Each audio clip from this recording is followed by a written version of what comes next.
Commander. I assume everything's going well up here? This thing wants to fire me over a joke. Okay, I said I'd flash the AI core, but I was kidding. And we'd only lose a few systems.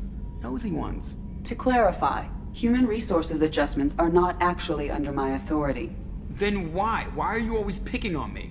My replies were intended to provoke, though not to cause distress. Your reactions are atypical of most humans. You are interesting. She pushed your buttons to get a rise out of you.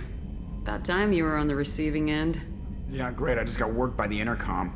It was not my intent to breed hostility, Mr. Moreau, but you did instigate our interaction. Okay, but think of it this way. Shut up. That's it for now. See you, Commander.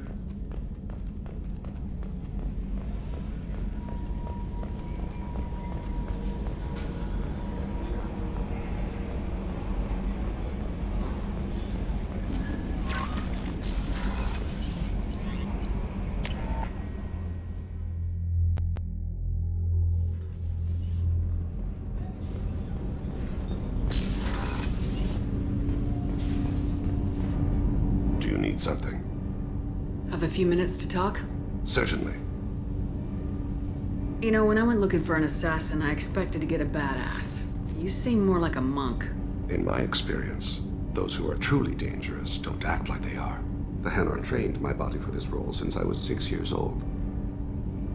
You've been killing since you were 6? Of course not.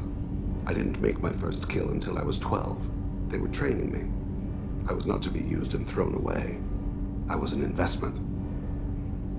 The Hanar? Excessively polite, worship the Protheans?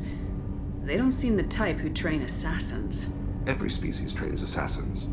The Hanar are only unusual in that they need other species to do the killing for them. They have a strong grip and natural toxins, but have you ever seen one move quickly outside of water? Or fire a gun? Why did your parents agree to this? The agreement was made under the Compact. It was an honor for our family. The Compact? We live on the Hanar homeworld because they rescued us, some of us, from extinction. We owe them our lives. That is the Compact. What exactly are the terms of the Compact? There are many things the Hanar can't do, even with mechanical aid. They ask Drell to assist them. This can't be legal. They made your whole race into slaves. Don't insult me, Shepard. Anyone can refuse to serve. Few do. We owe our existence to the Hanar. We are proud to repay the debt. Why was your race going extinct? Overpopulation. That must sound trite to you. Humans developed mass effect drive before the problem became acute. Our homeworld, Rakana, had few resources. We hadn't even developed fusion power when the soil began to fail from overuse and pollution. The Hanar found us a century ago. They sent hundreds of ships, evacuated thousands of us. Billions more had to be left behind. What's the state of Rakana now? Do you read your philosophers? A man named Thomas Hobbes. When all the world is overcharged with inhabitants, then the last remedy of all is war, which provideth for every man by victory or death. As Rakana died around them, my people slaughtered each other for mouthfuls of water, crumbs of food. But you don't kill for the Hanar anymore. You're freelance. What changed? I was asleep for a long time, yes. I paid no attention to what my body was asked to do, but then... Laser dot trembles on the skull. One finger twitch. He dies. Then, the smell of spice on the spring wind. Sunset-colored eyes defiant in the scope. The laser dances away. My apologies. Drell slip into memory so easily. Was that one of your assassinations? Yes. Perhaps we can discuss it later. I've wasted too much of your time.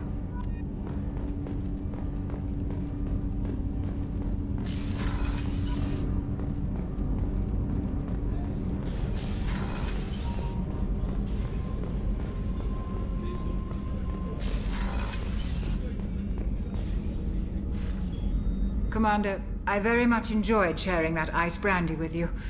But I hope I wasn't too unprofessional. Brandy goes straight to my head. It's nice to see you let your hair down. Guess I hadn't realized how much those feelings needed airing. But I didn't give you much of a chance to vent. So tell me now. What do you think? No need to vent. Let's just get the job done. Of course, Commander. Well, promise me we'll share a bottle every year. The next one is on me.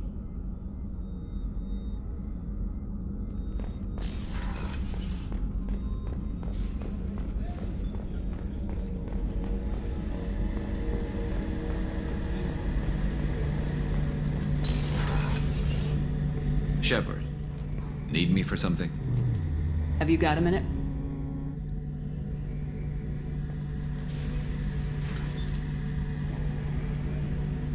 Yeah.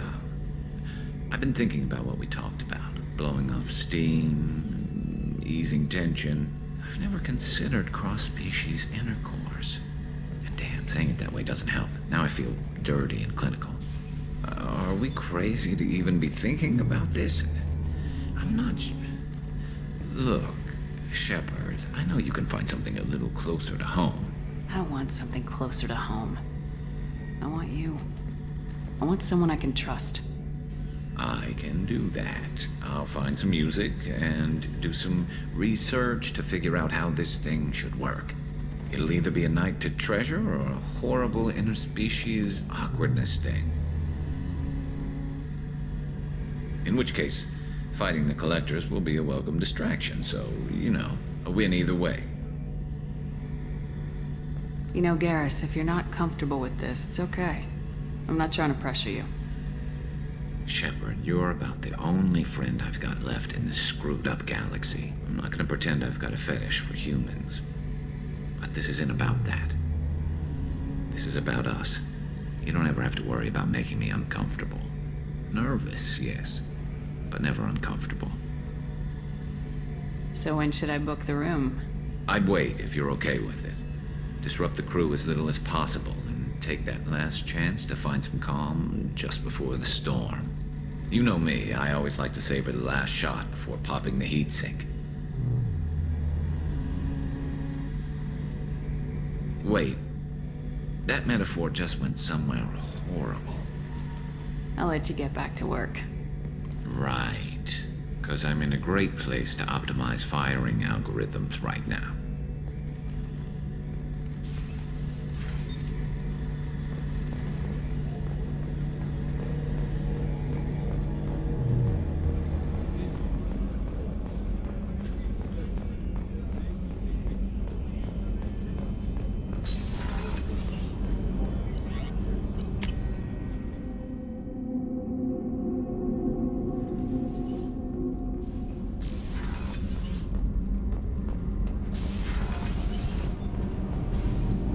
Shepard, what can I do for you? Have you got time to talk? Sure. Let me just... Come on, you little boshtet! Oh, sorry. I've got a small fever and I'm taking it out on the poor drive core. Don't worry, it's nothing serious. Got sloppy while doing some suit repair. You're sick? Do you need help or time to rest? Really, it's not that bad. If a stray bit of bacteria could really kill us, we'd have all died by now. The fever should go away in a day or two. Don't worry, it won't affect my performance on the mission. It's not even an illness, really. What we experience is actually an acute allergic reaction. How exactly does the sickness work? It's an allergic reaction? Right. Say I get exposed to a human disease, like... What did Navigator Presley have that time? Chickenpox? I wouldn't get chickenpox, but I'd run a fever as my system reacted to the foreign presence. Depending on where it hits me, I could get other symptoms. Nausea, vomiting, everything you'd expect from being sick. How did you get sick this time? I took some fire in a fight back on the Armory. Nothing serious, but I needed to open my suit to check the wound. I disinfected properly, but one of the section seals had taken some damage, and foreign matter got out of the disinfected zone. It was a stupid mistake. You always check your seals before doing local treatment. Unless you forget. Then you get a damn fever. You can seal off part of your suit? Right. Like dropping emergency doors on a ship during a hull breach. It won't stop an infection that gets into my bloodstream, but it prevents a surface infection from spreading. Were your immune system stronger before the Geth drove you from your homeworld? Not as strong as those of most races, definitely. I'm not a biologist, but there's a theory about it. Because our planet lacked insect life, plants developed symbiotic relationships with large animals to spread seeds or pollen. Most viruses on our world were partially beneficial, so our immune systems evolved to be weak. They were more likely to adapt to contamination than fight it. But Quarians colonized other worlds. They couldn't have all been like that. They weren't. Most colonists went through a period of mild illness before adapting to the new environment. When the Geth took the homeworld in our colonies, the sterile environment on the flotilla ruined our immune system's adaptability. Even if we colonized a new world or reclaimed our own, we'd need a long process of bioengineering to recover. I don't know if I could live inside a suit my whole life. We are in our suits even among family. The most intimate thing we can do with another Quarian is link our suit environments. We get sick at first, and then we adapt. It's our most important gesture of trust, of acceptance. I haven't trusted anyone enough for that, though, except... well, no Quarians. You know what I mean. I appreciate the thought, Tali, and I feel the same way. But you don't have to prove anything to me. I know. Nevertheless, I'd be honored to link suits with you, Shepard. You know, if you were a Quarian and we weren't already on a suicide mission. I'm going to tinker a bit more. Thanks for coming by.